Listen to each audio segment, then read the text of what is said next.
Hey guys, it's Monday, February 12th, 2018, and we're going to do Revival Daily number 6. What I've been looking at is the comments, and I've been really stoked to see all you guys kind of talking to us about what you want to see. And so I've asked them to kind of start putting a list together so we can address to you.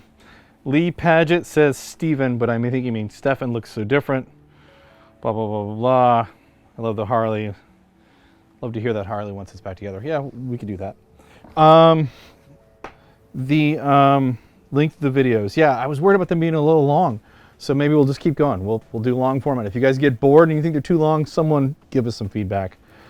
The Jag. My Jag is a straight 6. It's not a 12. Everybody says, is it a V12? No, the V12 is slower. The 6 is faster and lighter. So anybody says to you, the Jaguar E-Type V12 was the penultimate car, it wasn't. It was the 6. Evolution of the shop, man, that's a long story. This is succession cycles, wanting to talk about the evolution, how it got started. Man, that's a long story. We'll tell you more. We're going to do a long format video about our story, but it was 10 years ago, let's just say that, and it started off with just me by myself. PP2. Oh, or is that PP? I see PP. There's a user called PP. Said, could you go through the machine shop in the last room of this video, how you make frames or other custom metal parts? Yeah, we'll get into that. Again, this is going to be a long thing. More content. A complete build documented. This is from Fernie Maker is asking about us to do a complete build documented from start to finish. Now we've done that in photos. You can see on our website a bunch of those things. We've started with a fresh bike and gone to the end. If you keep watching this over the course of 6 months to a year or a dozen years, you'll see bikes start from the beginning. We intend to show more of them. I'll tell you more about the 49 Norton too as well. Chase is asking about the Norton. Sebastian said he's wondering what the pins on the fairing, I'm pretty sure you're talking about the fairing that Andy was building downstairs. That's what they call clecos, and those are designed to be hold into place. The aluminum to a backing frame so that you can shape and weld pieces together with clecos. If you just Google cleco, you'll find out plenty. Scott McKay, super stoked to see how handy Andy's fairing is going. Okay, we'll show it. You'll see it later. It's almost done. Will we be selling that shirt? A friend maybe that, I'm a giant Morrissey fan. I think you're talking about the t-shirt I was wearing that said, what did it say? Screw you, Morrissey or something? I can't remember. Yeah, it says, screw you, Morrissey. Blow it out your ass, Morrissey. I'm a giant Morrissey fan, and he said, if I buy you this shirt, will you wear it? And I wear it. I'll find out the name of his website and we'll post it on the comment links to this video because, yeah, it's worth having. I'd love to take his idea, but I haven't yet. Let's go downstairs and look at what's going on down there. There should be some good stuff happening. There's Tim. Hi, Tim.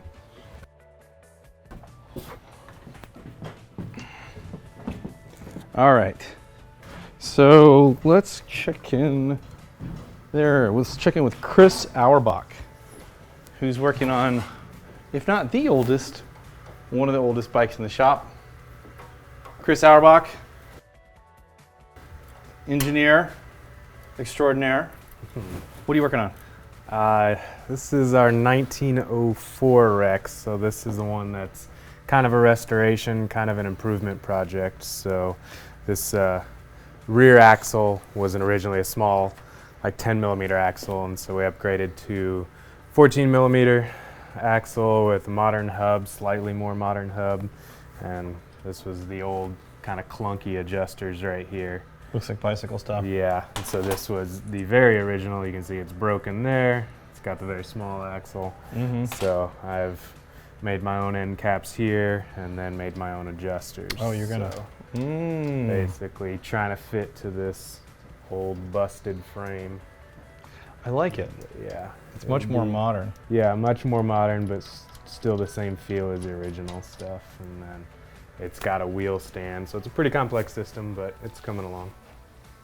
You can, I mean, I like that we've got reference photos, and this is kind of one of Revival's specialties, is that we take some modern engineering, modern techniques and technology to try to make old bikes just a little bit better, but still retain the factory look. So you won't see much difference in this bike in the end between what its original form was and what it'll end up as. But I mean, there are some improvements. Like even this paint has a metallic, and that didn't happen back then. But he wanted it, the owner. We built this entire tank section was built from scratch out of aluminum here in the shop. This has been a project ongoing for a while from a client and friend of ours out of England. And it's coming together. We've got 2 of his bikes here. But yeah, the other one's a 1904, right? So this is the oldest bike in the shop right now. The other one's a 1903. It's a 1903, and this is the 04. The 04, yeah. That's what it was. Okay, so second oldest bike in the motorcycle shop right now. What's next? What are you doing next? Oh, I love this. This is our carburetor slash throttle slash gas tank. Yeah, I'm working on the axle, and then the next is the fender struts, and get the rear fender mounted, and then I think onto handlebars and some things like that. It's been a while, this project, but I'm looking forward to it rolling again. I can't wait to try to operate this carburetor setup. So it's a long story. We'll probably get into the technical parts of this once we've got the bike running. It's easier to show you with the engine in it. But this does not operate the way your brain says it should if you're a mechanic. Anyway, all right, cool. Thanks. When should we come back? Like 2-3 weeks on this? Yeah, it'll be a little while, but it'll get there. Also, I heard that you went enduro racing yesterday. Yeah. At the Sandwinder Enduro? Sandwinder, out in Smithville. Did you win the whole thing? I did not win. I won by finishing. That was about it. How many miles was it? 45 for me. 45 miles, 20 degrees outside, on a dirt bike, and it was raining. Yeah, and trail riding, so it's slow stuff through the woods. And yeah, it was exciting. It was fun, but I'm exhausted. Are you limping? I'm barely walking. Do you want to go home early today? I would like to, yeah.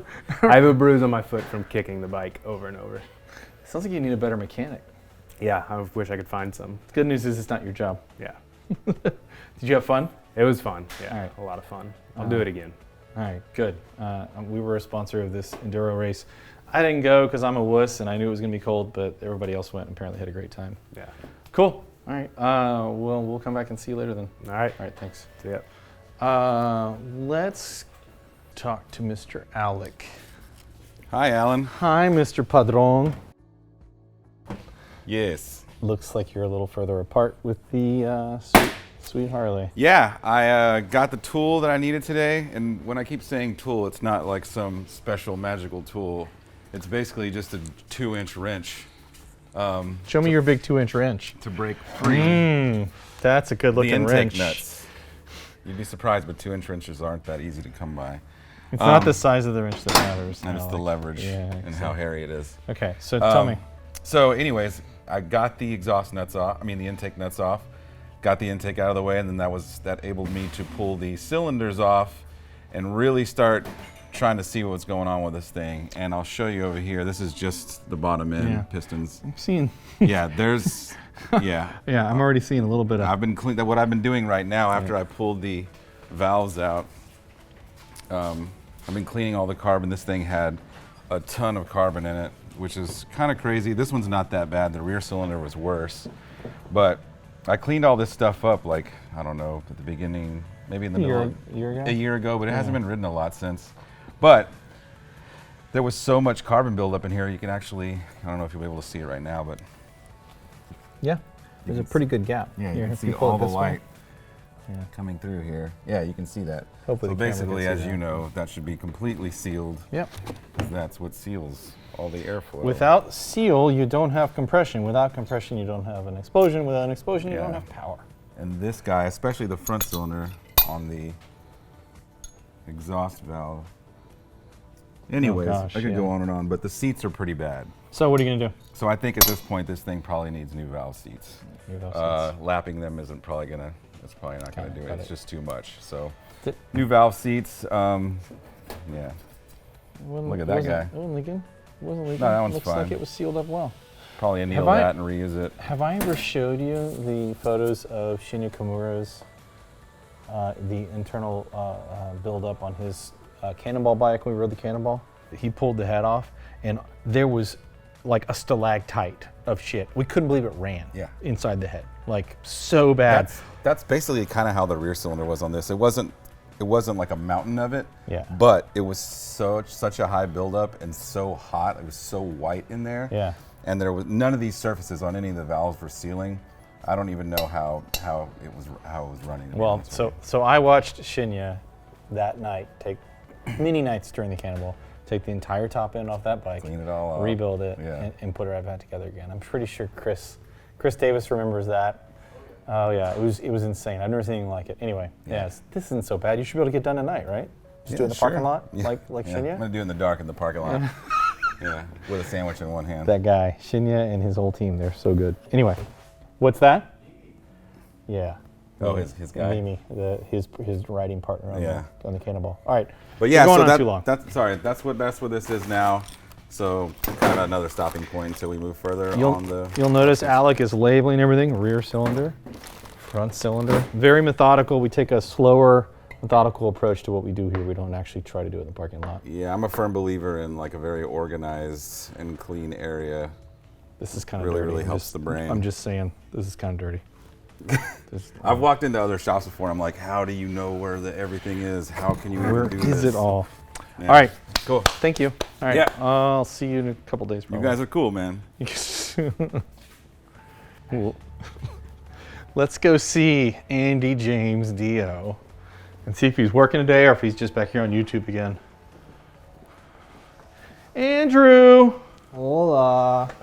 Oh, How I know are what you? All right. How are you? What are you working on? Seat for this R9T.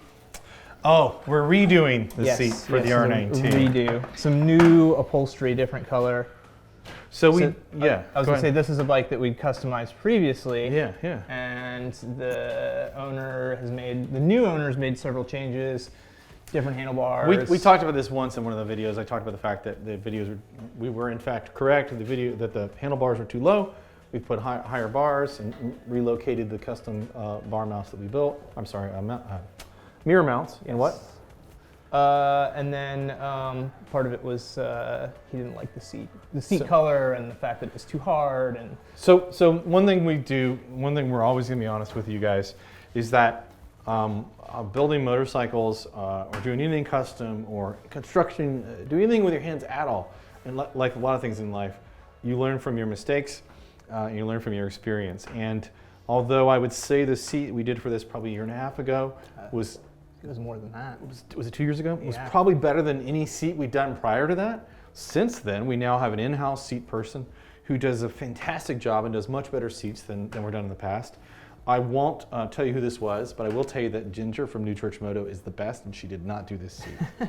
She used to do a lot of our seats, but we tried to use someone locally, and they didn't do nearly as good of a job as Ginger. So I was going to say, I think that was one of our first local attempts, first in-house kind of because we attempts. wanted to have more control over it, to have someone closer by. We do every single thing here as much as we can. We don't do paint work. Everything else, including leather work, all of it, even the shaping. Andy shaped the seat. We do all of it here. So, and that's mostly because we're control freaks and we're not happy with the end result. So anyway, this was done. It was a nice seat. We'll have we'll have Corona put in some photos so you can see how good it looked. But this is a completely different design that we're going down. And of course, this seat, I can already tell with this memory foam that this is going to be. It's going to be much more comfortable. Super happy with how comfortable that is.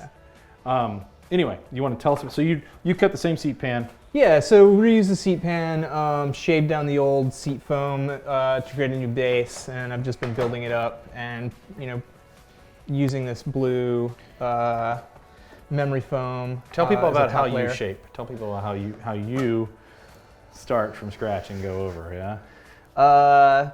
So as you can see, there's lots of layout lines. I like to use as much layout lines to help things be symmetrical and even as possible. But basically, so what I do is start with this base layer of high density neoprene foam and then build everything off of that. But get into the steps, and I mean that. Yeah, you glue some foam down with what? Glue some foam down with regular old contact adhesive that you can buy at Home Depot. Right. Nothing fancy. Then. So then, like I said, then I start creating the layout lines. I'll go in and shave off the excess on the sides. You're still going too fast for someone who's learning how to build a seat. Okay. I'm not asking you to do an educational thing, but I am saying you do the solid core foam at the bottom, and then you add an extra layer on top for comfort of the memory foam. Yes. Then you do the layout lines, and then you start to shape with what? Typically, it's a combination of a body saw, so just some trimming with an actual saw. Yep.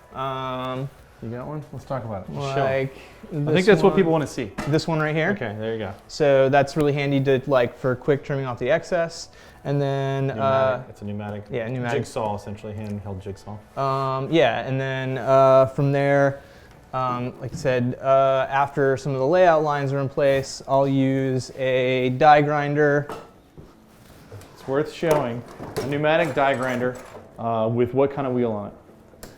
It's in the other room. All right, it's okay. What kind of wheel? You can talk about it. It's like a 3M style Roloc, just a sanding abrasive wheel. An abrasive wheel. Yeah. And then you start to shape. And then as you shape, you're iteratively, as you're going during the process, coming back and putting the lines back in where maybe you shave off lines to make sure that you're making as symmetrical as possible. We used to call him asymmetrical Andy, but then he became symmetrical, so now we call him that just to fuck with him. But the truth is, he gets the symmetry right pretty well on these. That's why we've stuck it to him. Anyway. Yeah. I think the most important thing is that center line, basing everything off your center line, basing everything off a solid seat pan. It's going to be cool. I can see you're going to fill back in her memory too. Yeah, there was a hard edge that we're trying to eliminate that didn't work very well. So. I mean, I don't think I even rode this bike when we finished it. I don't think I did either. I mean, we've ridden a bunch of RnineTs, but there's a really cool bag that hangs off of a custom rack we built here that I think we're going to redo that as well. Yeah, we're actually redoing that, yeah. Because we could do better. Anyway, so version 2 of this custom bike that we did. Awesome. That's it? You're done with me? Yeah. All right, I'm going to say this here in front of you. Thanks, guys, for all your comments. We're really motivated by the fact that people want to see more. Everyone in the shop's kind of pumped about finally sharing what we do. Please subscribe, comment, complain, give us tips, whatever it is you want to see. Ask questions. We'll continue to try to do this every day and carve out a few minutes. Thanks. Good enough? So pumped. Go away.